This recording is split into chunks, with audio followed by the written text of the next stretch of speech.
Everyone, please quickly find your seats. Enter into the auditorium with the proper decorum, reflecting the solemnity of the day.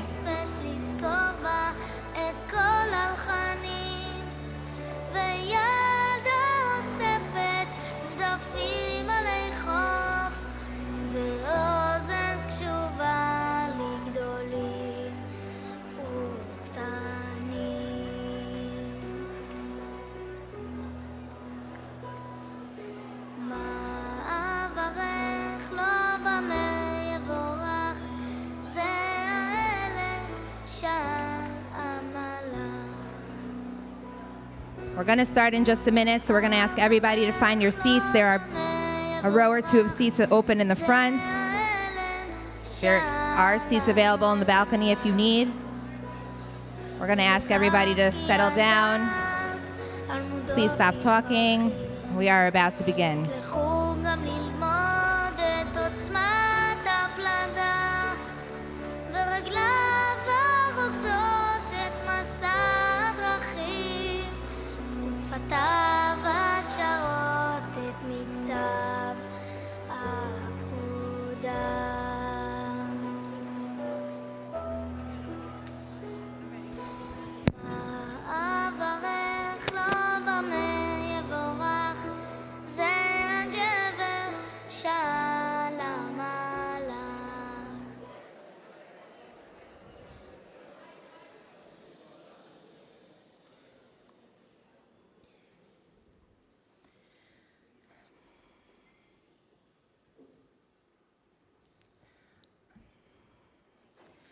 Last year, in my introductory remarks to this program, I spoke about the tragic murder of the D sisters and their mother, and how many of our hearts felt extra heavy in light of that recent attack, which for many of us hit closer to home.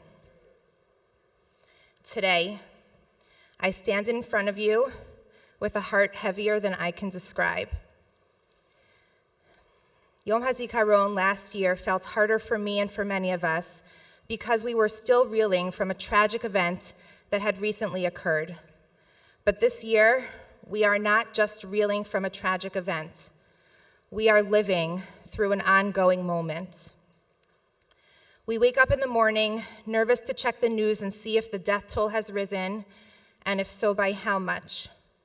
Since last year, 766 soldiers and members of security forces have been killed while serving our precious country. The last time Israel dealt with such a high number of fatalities among security forces in 1 year was during the 1973 Yom Kippur War.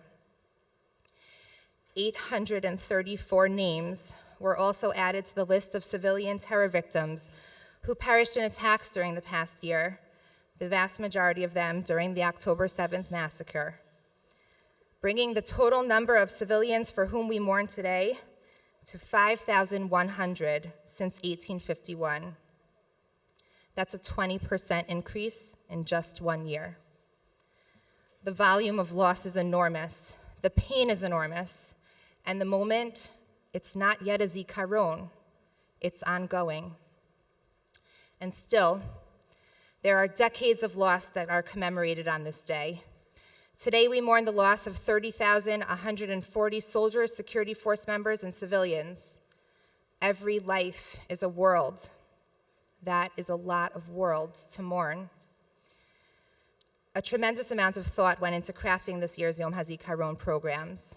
We absolutely must recognize and carve out time to focus on the moment we are living through, which we will do starting with our school-wide mincha later today.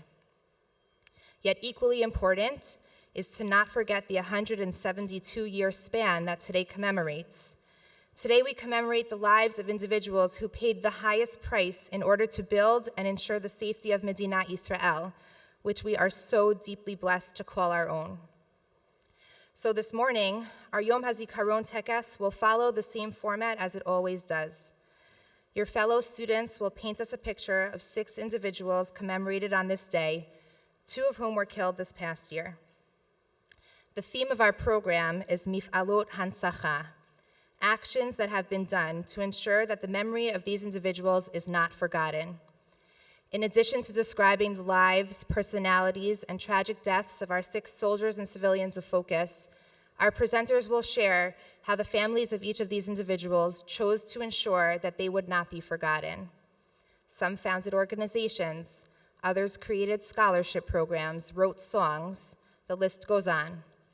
The common denominator is that those who were closest to the individuals we will learn about today took action to make sure that their loved ones' memories would live on. Embedded in this theme is a message of resilience and hope, a demonstration that, even while mourning the most painful of losses, we are determined to move forward, to grow from our pain, and to channel our pain into additional light that we can shine on the world. There is one element of this morning's program that will look different. You may remember that in years past, we end our program with a video that focuses on the victims of terror from the past year. This year, that video is impossible to create.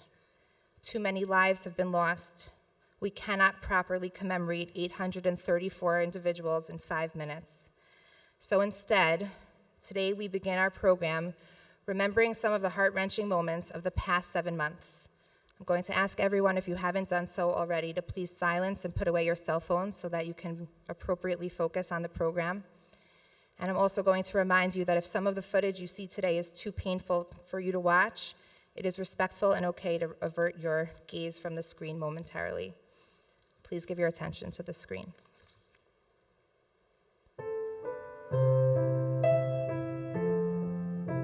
This is an ABC News special report. Good afternoon. I'm Stephanie Ramos here in New York. We are coming on the air with breaking news. Stunning developments in Israel as Palestinian militants fired thousands of rockets into Israel overnight in a surprise assault by land, sea, and air. Israeli Prime Minister Benjamin Netanyahu telling the people of Israel they are at war. Hamas releasing this video of armed militants crossing into Israel from Gaza. ABC News confirming that at least 50 Israelis are being held hostage right now. This video here shows militants taking hostages near the border with Gaza. And the aftermath, you can see it right there. Burned buildings and cars scorched. The death toll climbing with more than 300 now dead and thousands injured. This coming on one of the holiest days on the Jewish calendar in nearly 50 years to the day after the beginning of the 1973 Yom Kippur War. ABC's Lama Hassan has the latest developments. Tonight, Israel under attack. The Palestinian militant group Hamas launching a massive, unprecedented military operation. From the air, claiming to fire more than 7,000 rockets and long-range missiles, some slamming into cities in southern Israel, sirens wailing. With Israeli cities now on high alert. Huge, thick clouds of black smoke in the sky. Residents taking cover wherever they can. So it's very scary right now, and as you can see, Tel Aviv is very empty, and the south of Israel is suffering even more. And on the ground, images on social media showing dozens of heavily armed Palestinians on motorbikes and in pickup trucks, infiltrating Israeli settlements near the border, shooting at passers-by.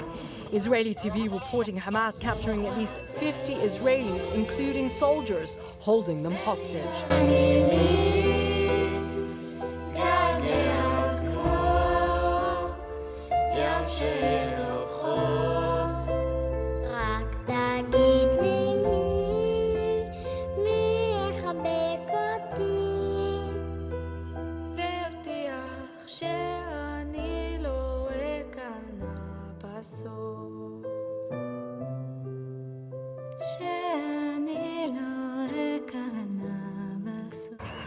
Weeks after terror struck at Kibbutz Re'im, there is no closure. The dusty pathways are lined with the mangled remnants of lives that were. The air is heavy. The unmistakable smell of death hasn't left. One of the only signs of life, Israeli troops on patrol where kids once played. On a still morning, Noam Mark has returned to start picking up the pieces. He takes me on a drive through the kibbutz. Here, you see, this is one of the terrorists. A terrorist died right here. Yeah.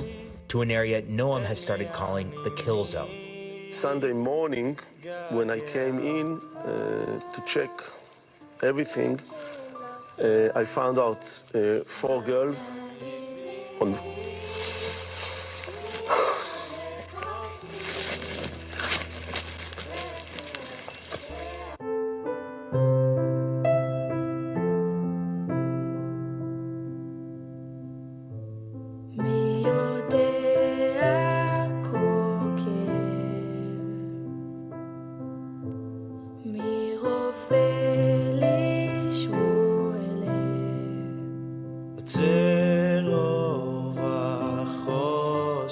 Turn to the deadliest day for Israeli troops since the war with Hamas began. 24 Israeli soldiers killed.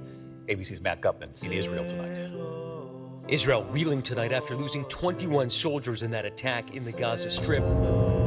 According to the IDF, a unit of reserve soldiers was preparing to demolish a pair of 2-story buildings in Gaza Monday in the buffer zone Israel is carving out near its border. Hamas video showing the moment its fighters fired an anti-tank missile that would trigger a chain reaction and then a massive explosion. Israel's chief of staff at the scene today announcing an investigation has begun.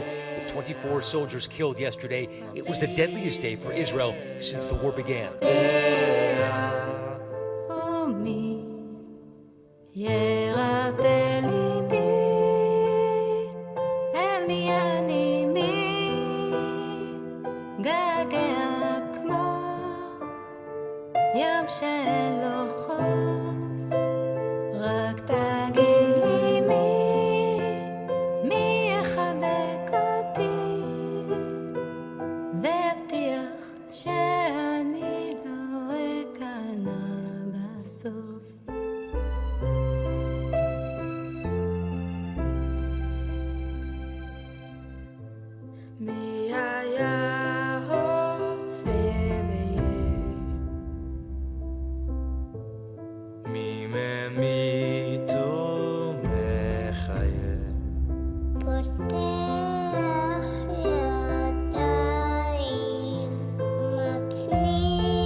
The theme of this year's Tekes Yom HaZikaron is Mifalot Hantzachah, acts that have been done to commemorate those we have lost. As some of you may know, I'm enamored with genealogy and learning about my family's history, and through that I have the privilege of being very close with my Israeli family. For the past few years, I've spent my summers in Israel, and an integral part of my visits is talking about my family members who have lost their lives in service of our country. This is my family's Peulat Hantzachah, and how my family ensures that the memory of those we have lost lives on. Today I would like to speak about my grandfather's cousin, Private Zev Shmueli. He was born in Haifa to Mordechai Shmueli and Rivka Levine on March 25, 1945, the youngest of 2 children. He was named Zev after his grandfather, Reb Shmuel Zev Kolodner Halevi, who was murdered in the Shoah in 1941, but was known to all by his nickname Zevek. His father Mordechai came to Israel in 1932 to attend the first Maccabi games as a spectator, but ultimately fell in love with the land and decided to stay. And his mother Rivka made Aliyah in 1934 with a Hachshara group from her hometown of Janowa, Poland. They both hailed from extremely Zionistic families who one day hoped to dwell in the land of Israel. In his youth, Zevek was a staunch member of HaShomer HaTzair, a socialist Zionist group. His parents were extremely proud to have a son so deeply involved in a group that they contributed to in their youth. He devoted his life to the movement, starting off as a chanich and eventually becoming a madrich.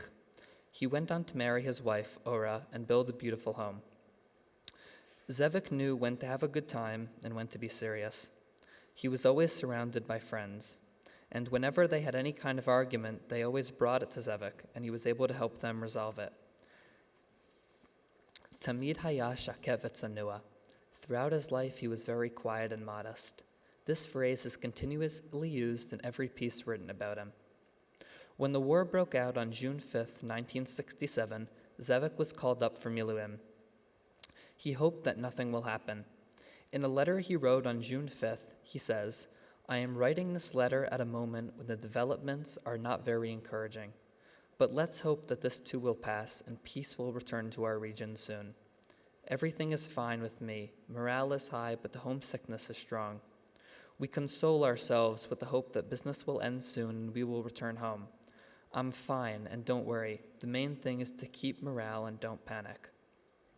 After successfully conquering the Jordanians at Givat Tachmoshet, Ammunition Hill, Zevik continued forward towards the Sanhedria neighborhood of Yerushalayim. He was part of a mortar division, and with his fellow Chayalim, set up mortars around the area.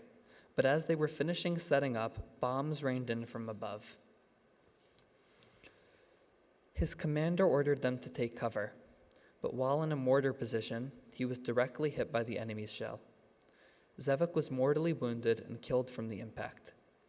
Zevik fell on the second day of the Six-Day War, on June 6, 1967. He was 22 years old. He left behind his young wife, Ora, and his 9-month-old daughter, Lilach, along with his mother and older sister. His death arrived at such a tragic moment in our family's history, only 2 years after his father's sudden death, and 25 years after his entire family was annihilated in the Shoah. Zevik was taken too early from this world, from his land and from his people. Yehi Zechor Baruch.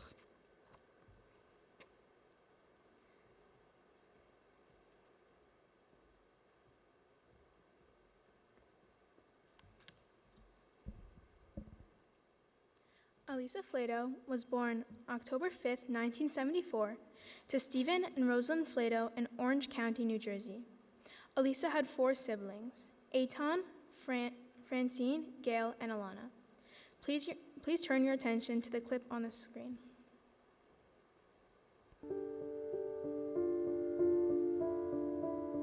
Let me start out by telling you that I believe that every one of us is put on earth for a purpose. Some people call what happens to us beshert, or they call it karma, or they call it fate, they call it destiny. And sometimes we're going to miss one bus and catch a later bus that gets attacked. But I have to tell you that Alisa did not get on that bus on that Sunday morning, April 9th, 1995. She got on that bus in 1979 when she was 4.5 years old. And she said, "Where am I going to kindergarten?" So I reminded her that she was going to the Pleasantdale School. And she said, "No, I'm not. I'm going to a Jewish school with my friend Becky, and Mommy has to call Becky's mommy and find out about it because I'm not going to the Pleasantdale School." And she walked out of the room. I would just describe Lisa as a go-getter. She absolutely knew what she wanted, and she went after it. No matter who told her no or who told her she couldn't do it, she just went ahead and did it. And we're following in her first steps. It was natural for her when she was 11 years old to go on her first trip to Israel. Lisa's last trip to Israel was actually her 6th. That began in December 1994. "Daddy, I'm going to Nishmat." And I remember her talking about her experience, how she loved learning at Nishmat, loved the girls at Nishmat, Rabbanit Henkin. I remember her loving the experience of just living in Israel. And she was a very devoted student when she wasn't running away to the hotel to daven, or when she wasn't slipping out to do chesed.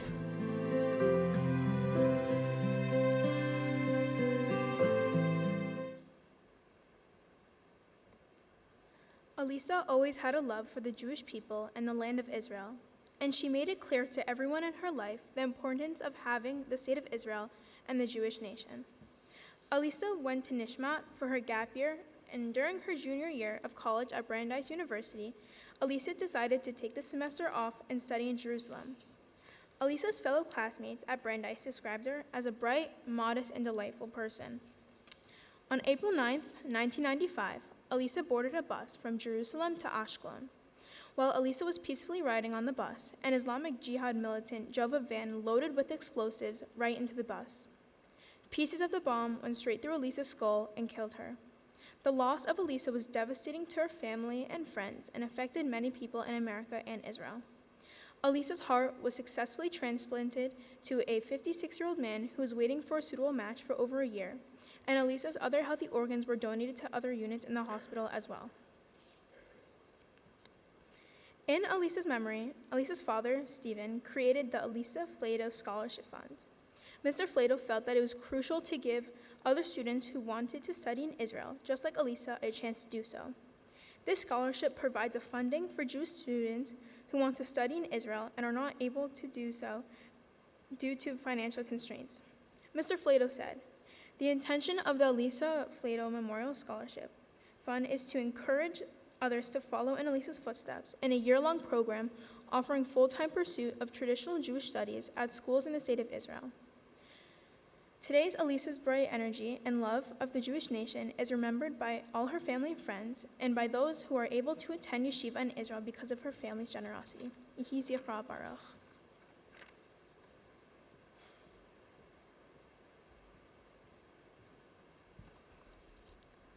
Dagon Moshe Varman was born to Deborah and Elijah on Wednesday, February 12, 1977 in Yerushalayim.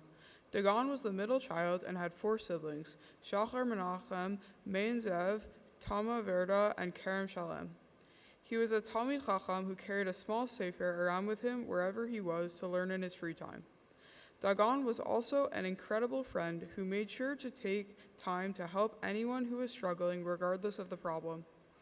Dagon made it his mission to perfect his midot, whether it was sleeping on the floor during the week to work on his humility or buying groceries for fellow soldiers' families each Friday. On November 22, 2000, Dagon enlisted in the IDF and served as a fighter in the Golani Brigade. After completing his required time, he joined the 13th Battalion full-time. During his service, he won an Award of Excellence on the community, battalion, and brigade levels.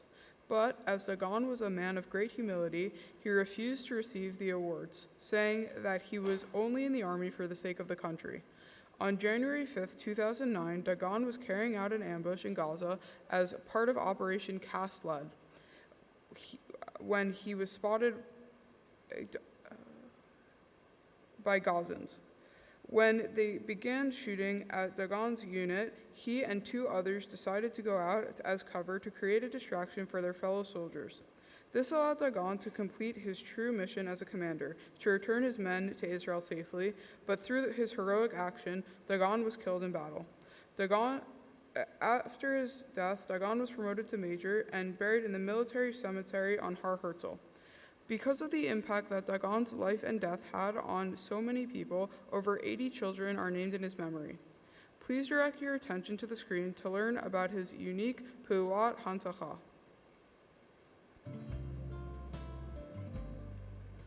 באנו לפה, ירדנו מהאוטו, שמענו דגן אל תרוץ, דגן מפה, דגן תיקן. אנחנו יודעים היום על כ-80 ילדים שקרויים על שם דגן. דגנים יקרים, רוצים לאחל לכם חיים מלאים, עמוקים, שמחים, חיים מלאים רוח דגן. כשאני מסתכל על הכל ביחד, על כל הילדים, כאילו על זה שוואו, איזה מספר כאילו של ילדים שקוראים על שמו יש, אז אני אומר, איכשהו זה מתחבר לאנשים, לחיים. דגן מתחבר אצלם לחיים חדשים. אני חושב שזאת הסיבה שיש כל כך הרבה ילדים שקוראים על שמו. כי זה לא על שם מישהו שנפל, אלא על שם מישהו שנפל ומפזר חיים. זה שנקראים ילדים על שם דגן, זה לא בגלל שדגן היה תותח. את מה שדגן הצליח לבטא בחיים שלו, אנשים רוצים. קוראים לי דגן על שם דוד שלי שנהרג. קוראים לי דגן ואני בן 4.5. קוראים לי דגן ואני 4.5. נפשי חמדה בצל ידך, לדעת כל הסודך.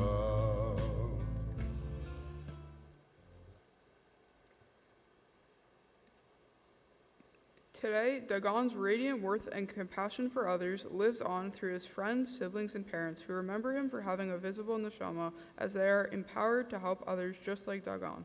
Yehi Zichro Baruch.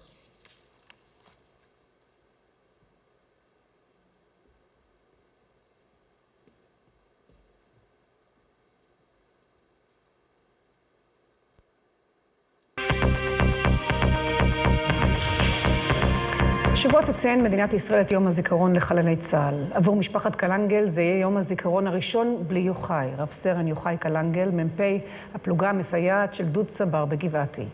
הוא נפל לפני 3 חודשים בגבול הצפון, כשהחיזבאללה ירה טיל לעבר השיירה שבה נסע בתגובה לחיסול בכירים בארגון. יום לפני שנהרג עוד הוא הספיק לחגוג יום הולדת שנה לביתו אלינור, ומאז לא שב. רותי שילוני פגשה את אלמנתו טלי שמצפה ללידת ביתם השנייה, הבת שכבר לא תפגוש את אביה, ואת הוריו שהחליטו ללכת בדרכו ולאמץ את הפלוגה שכל כך אהב. הנה. As you just saw, Yochai Kalangel was an incredible person and soldier who sacrificed his life to Medinat Yisrael in 2015. Yochai was born on August 7, 1989, Vav Av Tafshin Mem Tet in Elazar, Gush Etzion. Yochai was born to Malka and Yosef Baruch and had 5 siblings, Elior, Tamir, Amir, Shir Miriam, and Shai Hillel, who he loved and cared for deeply. Yochai married Tali, his high school sweetheart, and started a family together in Har Gilo, a town just south of Yerushalayim. Yochai loved and respected his parents, and all his siblings admired him, learning from the confidence and strength he radiated. He spent much time with them, and later with his wife, Tali, and daughter Elinor. Shai, Yochai's younger brother, explained that Yochai always knew how to pay attention to the little things and didn't forget anyone in his glorious way. Yochai is remembered by the type of person he was and by the deep relationships he had with the people around him. Yochai's high school friends said that he had a rare mix of someone who was always down to have a good time and cared deeply about them and their friendships. Even in high school, he inspired his friends to do better, his friends explaining, he was the one who always effortlessly made the right choice, who always knew what was right and what was wrong, and his one smile would conquer and melt everyone's hearts. Yochai was the kind of person who was there for his friends, constantly keeping in touch and making sure that everyone in his life knew how loved they were. Just as he was committed to his family and friends, Yochai was committed to Tzahal. Yochai became a captain of a pluga in the Tzabar battalion of the Givati Brigade, serving far past his mandated time. Yochai took part in many missions, including the 2014 mission to return Eyal Yifrach, Gilad Sha'ar, and Naftali Franco. Yochai's pristine missions awarded him with many awards, including the President's Award for Excellence on Yom HaZikaron, one of the highest in the state. Yochai's midot shined through on the battlefield as well. He was an incredible captain. He cared for each and every one of his soldiers. Unbeknownst to his family and friends, Yochai took a personal interest in his soldiers' well-being, beyond the usual check-in. Yochai made sure that the men under his command had all of their basic needs taken care of, and if they were going through a hard time, Yochai was there to guide them through it. His soldiers echo the same praise of Yochai's family, that he helped everyone with compassion and grace, becoming a father figure to many. When Yochai's daughter Elinor was born, it became clear that Yochai was not going to give up either of his loves. One of his family members said, "Our Yochai, an exemplary family man, father, brother, son, to glory, full of giving, kindness, and truth, values, full of love, attentiveness, and always with a captivating smile. A military man who knew how to combine in an unusual way the 2 greatest loves of his life." Yochai was equally committed to both his base life and his family life. In advance of Elinor's first birthday, Yochai jumped through many hoops to be able to come home just for one day to celebrate with her. Unfortunately, the very next day, January 28, 2015, Chet Shvat Tafshin Ayin He, Yochai, along with First Sergeant Dornini, were killed by Hezbollah terrorists on the northern border. Yochai left behind his wife Tali, his daughter Elinor, and a baby Liav, who was born soon after. Upon his death, Yochai was promoted to the rank of major. To keep Yochai's impact and legacy alive, Yochai's family chose to take on a mission to continue to provide the support to the soldiers Yochai so gracefully cared for. Please turn your attention to the screen to learn more about the way Yochai changed so many soldiers' lives and his family mission to continue on his legacy.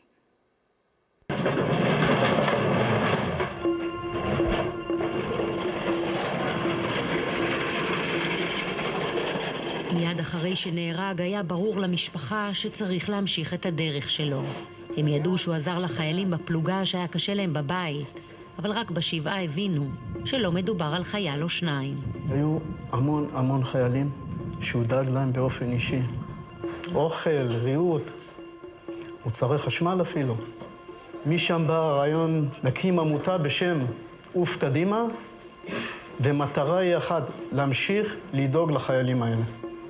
עוף קדימה היה הביטוי של יוחאי, ככה נתן מוטיבציה לכל החיילים שלו. Yochai's memory lives on through his family's organization, Uf Kadima, which ensures his dedication to slowly making the world a better place. Yehi Zichro Baruch.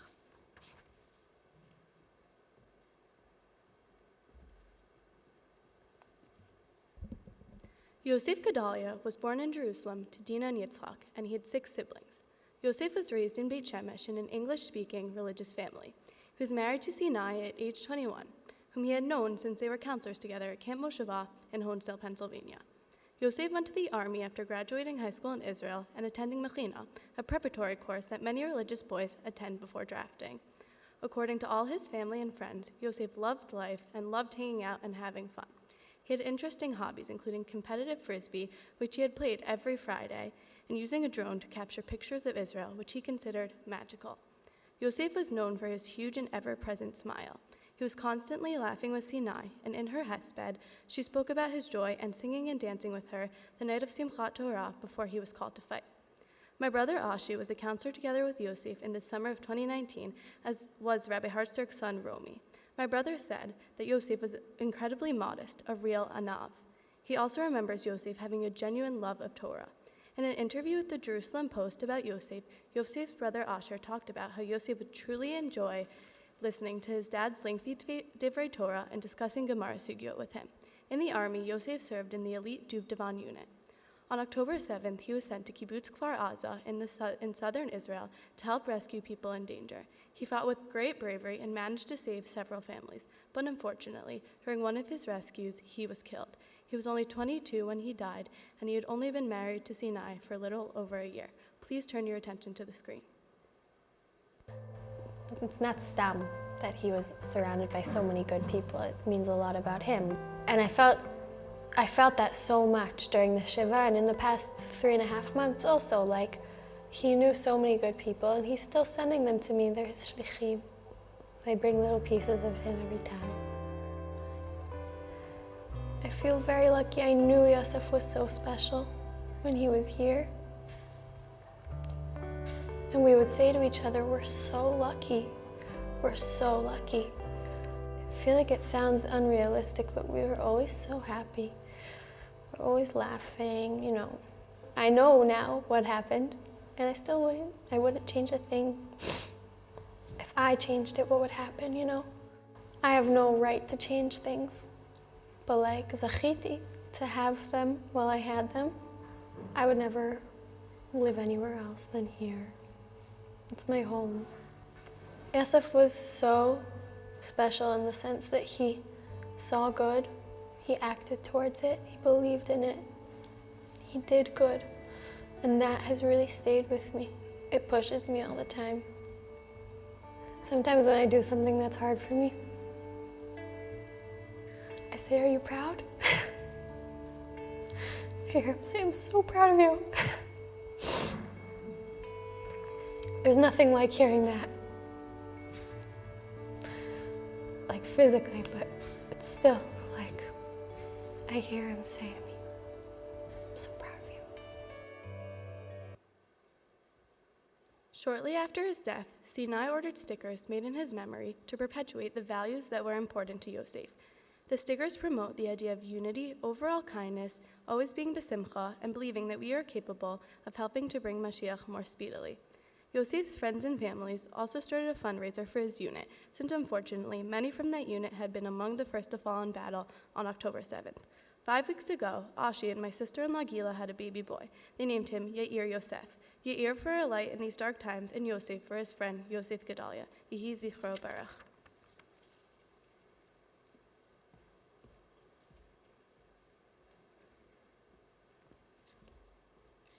Tiferet Lapidot grew up in the northern Israeli city of Harish with her Canadian-Israeli parents, Sarit and Ohad Lapidot, and her sisters, Reshit and Ateret.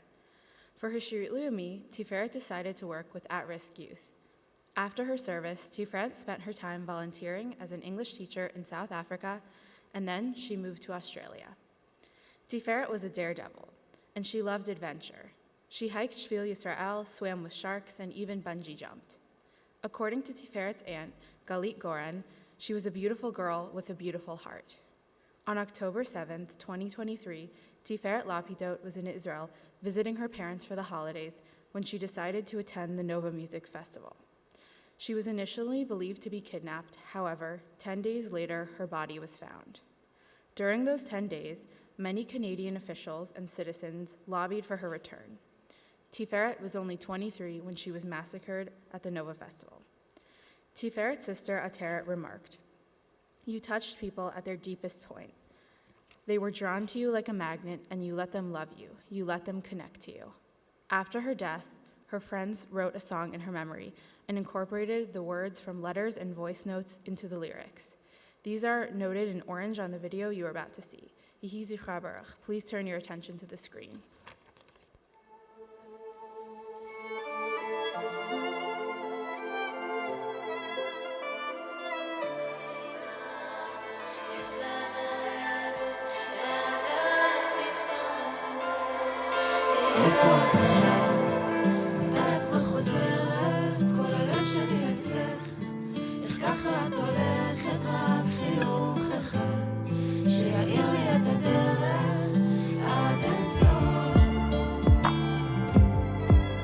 איפה את עכשיו? זוכרת שהיינו מדברים על החיים, על המצב. לא היה לי איך לדעת שזו פעם אחרונה. לא חשבתי שזה ככה ייגמר. הלכת מהר מדי, רצינו עוד חיבוק ודי להתראות. זו לא מילה שמספיקה כדי לתאר, כדי לסכם.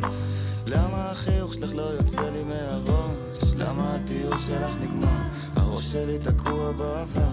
זוכר אותך אומרת שלהכיר בטוב שבנו זו הדרך לחיים המלאים. ומה עם כל האחרים? עם מה אנחנו נשארים?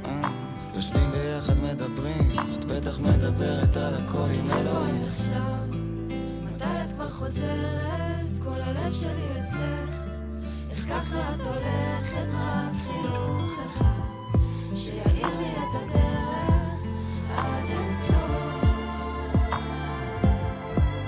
איפה את עכשיו? אני צריכה אותך, צריכה מדי. ומה היית אומרת לי? אולי אומרת שכדאי לא לוותר עליי. בסוף הנשמה עוברת את הכל לבד. את זה ידעת לא רק בדיעבד. יש בי חלק שעבד, גם הלב שלי לא עבד.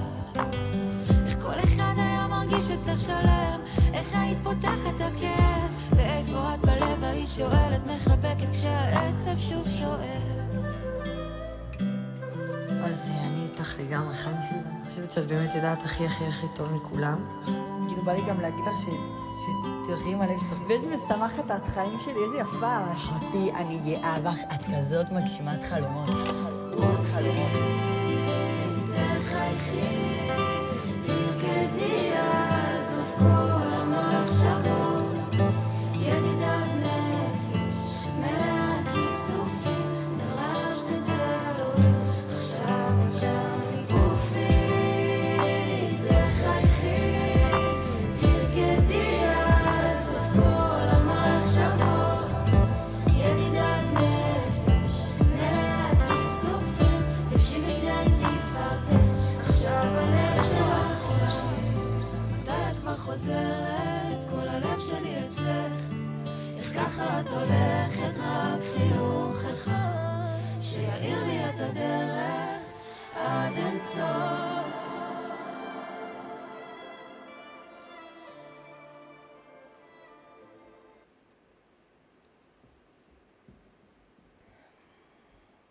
In just a minute, we are going to recite Mishaberach for Chaylei Tzahal, Mishaberach for Shvuyim, a parak of Tehillim, and Kalangel Rachamim.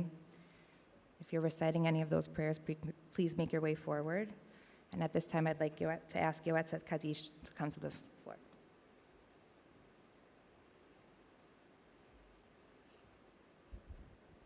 Hi, everybody. I have the honor and privilege today to invite my father, who traveled from South Florida, Captain Tzachi Gadish. He was born in 1948, 2 weeks after his own father, who came from Poland in 1929 to Eretz Yisrael.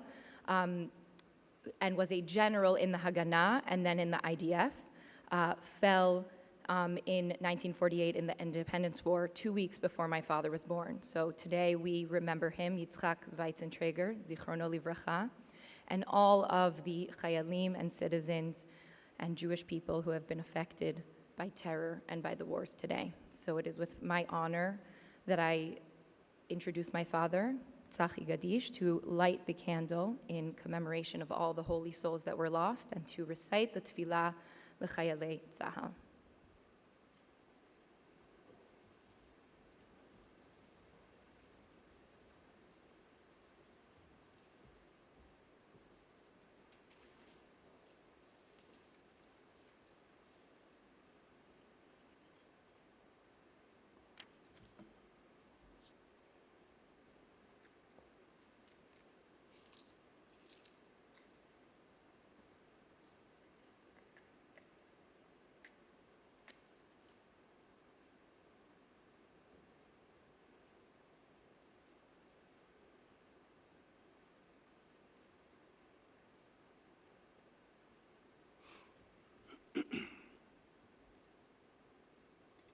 מי שברך אבותינו, אברהם, יצחק ויעקב, הוא יברך את חיילי צבא ההגנה לישראל ואנשי כוחות הביטחון, העומדים על משמר ארצנו וערי אלוהינו, מגבול הלבנון ועד מדבר מצרים, מן הים הגדול עד לבוא הערבה, ובכל מקום שהם, ביבשה, באוויר ובים. ייתן אדוני את אויבינו הקמים עלינו ניגפים לפניהם. הקדוש ברוך הוא ישמור ויציל את חיילינו מכל צרה וצוקה ומכל נגע ומחלה, וישלח ברכה והצלחה בכל מעשי ידיהם. ידבר שונאינו תחתיהם, ויעטרם בכתר ישועה ובעטרת ניצחון. ויקוים בהם הכתוב, כי אדוני אלוהיכם ההולך עמכם להילחם לכם עם אויביכם, להושיע אתכם. ונאמר אמן.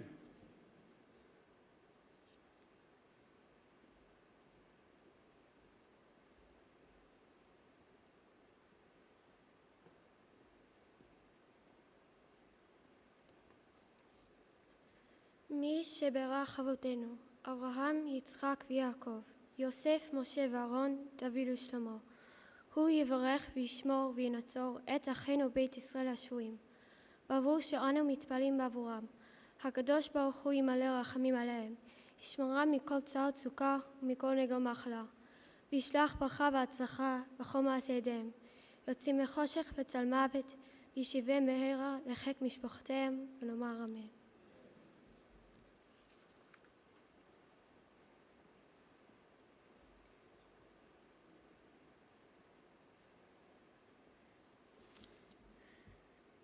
Shir Lamalot, Sinai El Harim, Yain Yavo Ezri.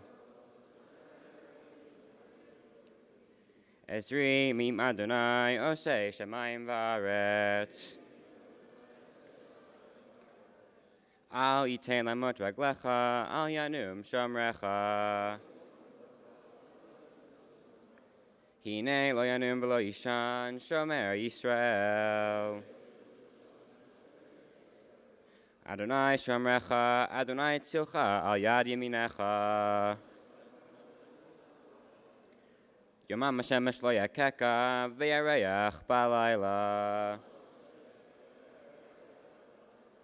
Adonai Yishmorcha Mikol Ra, Yishmor et Nafshecha. Adonai Yishmor et Titcha Uvoecha, Me'ata v'yad olam.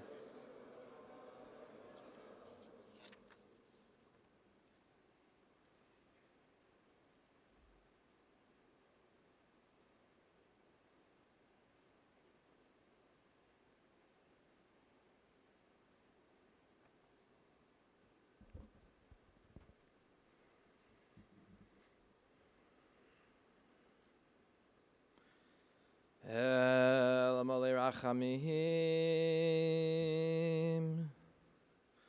Shochein Bamiromim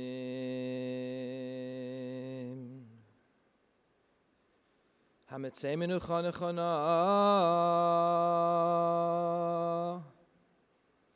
Al Kanfei HaShechina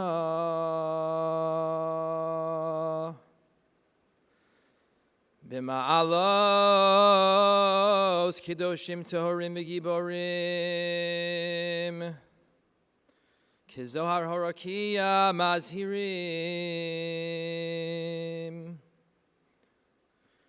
Linishmos Chayalei Tzeva Hagana Yisrael V'lochamei Amachtaros Shenaflu B'milchamos Yisrael V'chol halochamim B'marchosam Shecharfu nafsham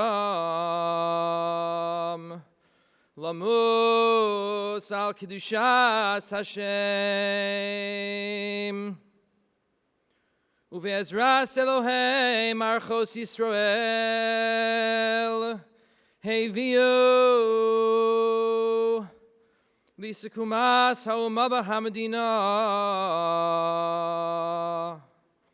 V'Legulas Haaretz V'ir Ha'Elohim V'chol Eile Shenirtzachu Ba'aretz U'michutz Allah Bidei HaMiratzchim Me'irgunei HaTerror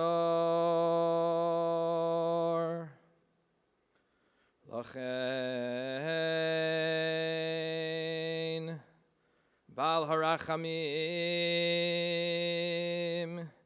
Yastireim B'Seiser Knafav Li'olamim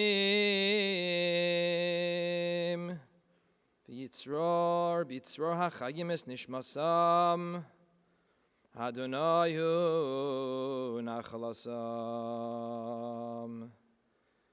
B'Gan Eden Tehemenu Chasam V'Yanuchu B'Shalom Mishkavam V'Yamdu L'Goralam L'Kates Hayamin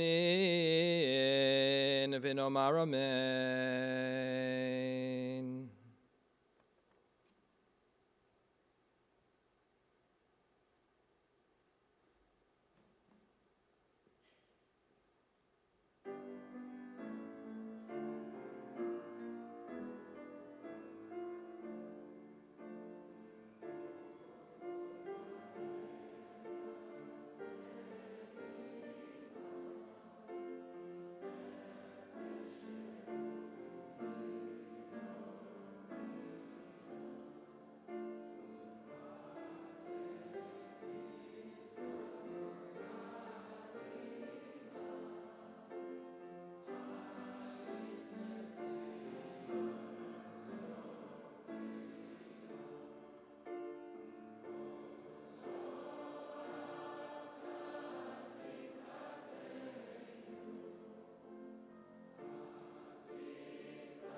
We can turn the lights back on, please. In a moment, we're going to dismiss you. The entire school has lunch at the same time. Your teachers have been generous enough to offer some options for you during lunch, should you so choose. We have Tehillim recitation and explanation in the Beit Midrash. Mr. Krause will be doing a meditation in room 415. The art room is open. We'll be writing letters to bereaved families. The Tehillim's in the Beit Knesset. The letters are in the Beit Midrash. And any Israeli students are welcome to join us in room 304A for a special sikha. Please exit with the proper decorum. We hope you have a meaningful rest of your day, and we'll see you back here for school-wide mincha. במה יבורך זה הילד